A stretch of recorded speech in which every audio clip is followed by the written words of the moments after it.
লোকে বলে সময় যখন খারাপ যায় সাদা কাপড় থেকেও নাকি রং ওঠে, অথচ সেই সাদা কাপড়েই একটু রঙের খোঁজে বাংলাদেশ। ক্রিকেটের রাজকীয় ফর্মে টেস্টেই একটু স্বস্তির বাতাস খুঁজছে টাইগাররা। নিজেদের চিরচেনা সাদা বলের ক্রিকেটে রং উঠে গেছে ইতিমধ্যেই। টি-20 ও ওডিআই ক্রিকেটে বাংলাদেশের অবস্থান এখন 10 নম্বরে। সেখানে পিছিয়ে থাকা টেস্ট ক্রিকেটেই যেন বাংলাদেশ আছে একটু ভালো অবস্থানে, সংখ্যার হিসাবে যা 9 নম্বর। তাই সেই টেস্ট ক্রিকেটেই ভালো করতে বেশ সিরিয়াস বাংলাদেশ ক্রিকেট বোর্ড। তাই তো মিরপুরের তীব্র রোদেও ম্যাচের আদলে চলছে শান্তদের অনুশীলন। অন্তত একটি ফরম্যাটে জয়ের সুবাস পেতে চায় বাংলাদেশ।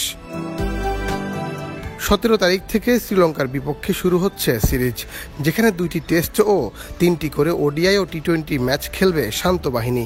সর্বশেষ পাকিস্তান সিরিজে 3টি টি-20 ম্যাচ হেরেছে বাংলাদেশ। এর আগে দুবাইয়ের কাছেও তিক্ত স্বাদ পায় বাংলাদেশ। তাই তো শ্রীলঙ্কা সিরিজকে সামনে রেখে সিরিয়াস টাইগার ম্যানেজমেন্ট। বাংলাদেশ এ দলের সাথে শ্রীলঙ্কার বিপক্ষে ঘোষিত স্কোয়াডে থাকা ক্রিকেটারদের নিয়ে নিজেদের মধ্যে 2 দিনের প্রস্তুতি ম্যাচ আয়োজন করে বিসিবি। এদিন প্রথমেই ওপেনিংয়ে আসেন সাদমান ইসলাম ও অধিনায়ক নাজমুল হোসেন শান্ত। সাধারণত আমরা দেখে থাকি শান্ত 3 নম্বর পজিশনে খেলে থাকেন, কিন্তু এদিন আসলেন ওপেনিংয়ে। শ্রীলঙ্কা সিরিজে হয়তো তাকে ওপেনিংয়ে চিন্তা করছে টাইগার ম্যানেজমেন্ট। এদিন শান্ত কিছুটা ঝলকও দেখান, নিজেকে মেলে ধরেন 22 গজে। শান্তর পর মুমিনুলও নিজের ব্যাটে পান অসাধারণ সব শটের দেখা। তবে এদিন মাত্র 3 বল খেলেই আউট হয়ে যান মুশফিকুর রহিম। ব্যাট হাতে দারুণ করেন লিটন দাসও।